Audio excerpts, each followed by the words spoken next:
Ay, naku tayo, pasensya na po. Pero Bakit? naramdaman nyo lang. Sa masasabi ko, I'm a good father. I'm a good Yes. husband. Wow. Wala akong ginawa. Pareho kami mag-asawa.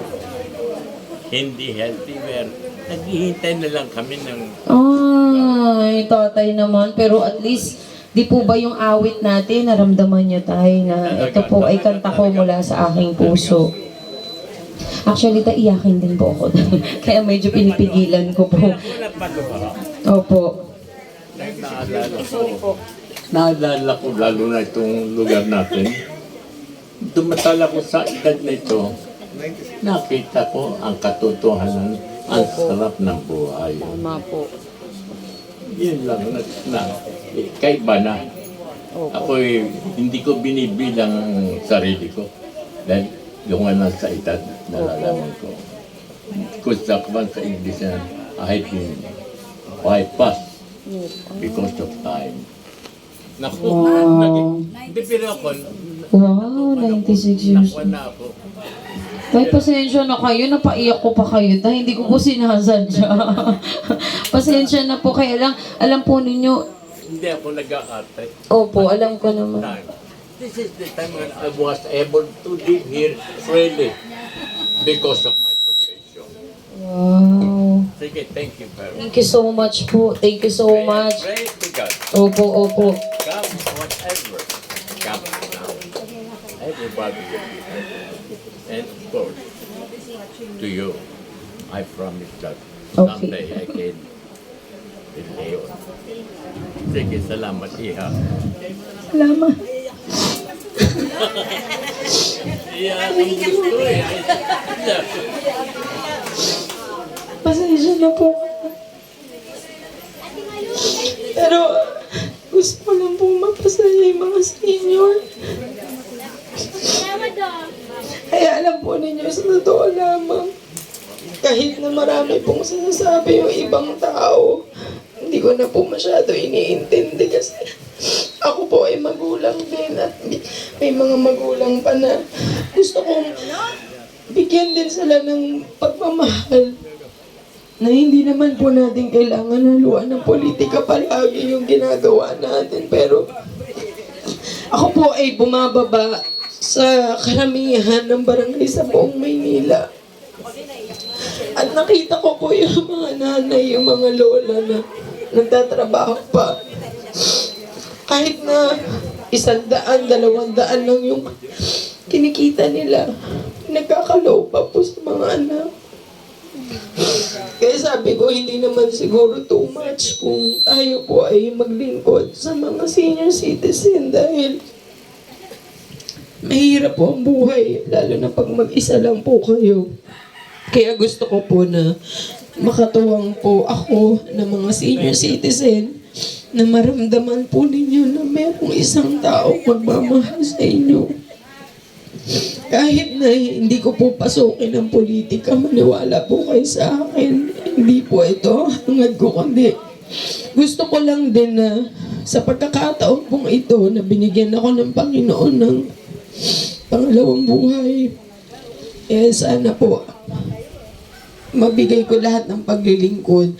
Kasi minsan na rin po nanganib ang aking buhay nung na-aksidente ako sa tren dito sa may Pedro Hill. Alam niyo po, doon ko naramdaman na ang Diyos talaga, hindi ako pinabayaan. Kasi nung nabunggo po yung sasakyan na sinasakyan ko, kumapit po yung release, di ba yung tren po, yung Bakal Kalawang. Halos 1 inch na lang po dun sa poste na malapit na ako bumangga. Alam po ninyo kung ano lang ginawa ko. Nagdasal lang po ako ng Hail Mary. Nung natapos ko pong sabihin ng Hail Mary, kumalas po yung sasakyan. Bumalik po patalikod dun sa riles. Alam po ninyo may lumapit sa akin na isang senior citizen na tumatakbo na lalaki. Sinabi niya, Iha, napakaswerte mo kasi ngayon lang ako nakakita ng aksidente na hindi namatay. Sabi niya, kaya binigyan niya ako ng tubig. Isipin po ninyo kung sino pa yung unang lumapit sa akin, yung senior citizen na lalaki na matanda na payat. Na parang bigla na lang siyang nag-appear, na nagpakita sa akin. Kaya mula po noon, pinahalagahan ko na po yung buhay ko na gusto kong makapaglingkod sa kapwa ko. Kaya sana po, kung ano man po yung political na naririnig po ninyo, ako na po nagsasabi, hindi po ako namumulitika, hindi ko po ito pinasok para kumita, hindi po. Kundi lahat po ng blessing na ibinigay sa akin, gusto ko pong ubusin sa pagtulong kahit wala na pong maiwan sa akin.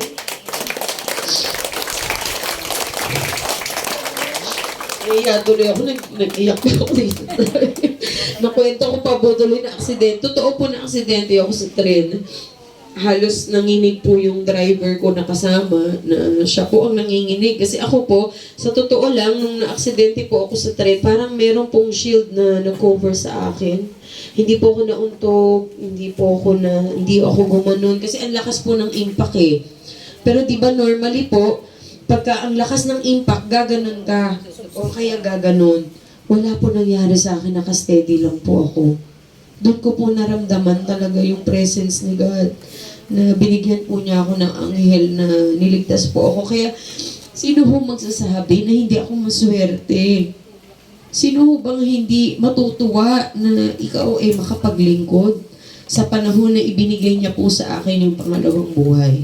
Kaya sana naunawaan po ninyo na ako po ay isang batang San Andres Bukid, Maynila, na tunay na batang San Andres Bukid. Natural lamang po yung pagmamahal, ibabalik ko po dito sa ating lugar. At sana po, kung ano man po yung programa ng mga barangay, tangkilikin po natin, tulungan na lang po natin yung ating mga chairman, mga kagawad, kasi sila, nandyan po sila para maglingkod. Kung ano man po yung politika, kung ano naman po makakabuti para sa atin, syempre huwag na po natin tanggihan. Kasi ito naman po para sa atin ding lahat. Kaya lahat naman po ng programa, gusto ko pong maibaba para naman din po malaman ninyo na meron ng binaba ang ating mahal na Pangulong Bongbong Marcos na 43 billion para sa health insurance sa mga senior citizen na kung saan every senior citizen is entitled to 5,000 worth ng health insurance na kung saan dito po makakakuha kayo ng libreng check-up, libreng laboratory, libreng check-up sa mata, sa tenga, sa puso, meron kayong x-ray, may ultrasound, at meron kayong mga gamot na pwedeng libre na maibigay po sa inyo. So sino po ang hindi magsisikap para ito po ay maipakalat natin, maibaba? Ang hiling ko nga po sa mga ibang politician, sana tulungan na lang po nila ako na maibaba po ito sa bawat barangay. Sapagkat ito naman po ay karapatan ng bawat senior citizen na ito po ay malaman nila para ito naman ay mapunta po talaga para sa inyo. Di po ba, Nay? Sabi ni Nanay, naku iyak mo kami, di ko akala iiyak na naman ako. Sabi ko sa inyo, Tay, mas iyakin pa ako sa inyo eh. Kasi naalala ko lang po bigla na yung nagligtas po sa akin na senior citizen sa Riles ng tren, isang senior citizen po. Maniwala po kayo. Siyempre may trauma din po ako. Actually hanggang ngayon may trauma po ako sa Riles. Every time dadaan ako, ayoko pong tatagal kahit isang segundo. Nagkaroon ako ng traumatic experience. Kaya lang po, nung huminto po yung sasakyan, natanggal po yung pinakaharap. Innova po kasi yung dala ko nun eh. So yung Innova, from yung bintana, di ba sa harapan po, talagang limas yung buong harap. Talagang katawan ko na lang po yung naiwan doon tsaka yung driver. Pagkatapos, nung huminto siya, binigyan niya ako ng tubig ng senior. Sabi niya, Iha, uminom ka ng tubig. Kasi kailangan ka madala sa ospital, baka naalog yung ulo ko daw, kailangan ko rin ng CT scan. So, imagine kung sino po ang unang tumakbo sa akin. Kaya hindi ko po talaga makakalimutan yung senior citizen po na yan, na talaga namang nagkakaripas po ng takbo. Kaya malaking utang na loob po para sa mga senior. Kaya binabalik ko lang po yung binigay sa akin tulong ng panahon na ako po ay muntik ng mamatay. Kaya maraming salamat po sa mga senior citizen po natin. Hindi na ata naaakma kung sasayaw pa ako. Parang nakakahiya naman, parang na tayo luka-luka nito pagka sumayaw pa ako. Pero baka gusto nyo pa rin po sumayaw. At least mabawasan po yung iyak natin, baka na-stress tuloy tayo. Sila nanay, inom kayo ng gamot ha. Opo. Opo.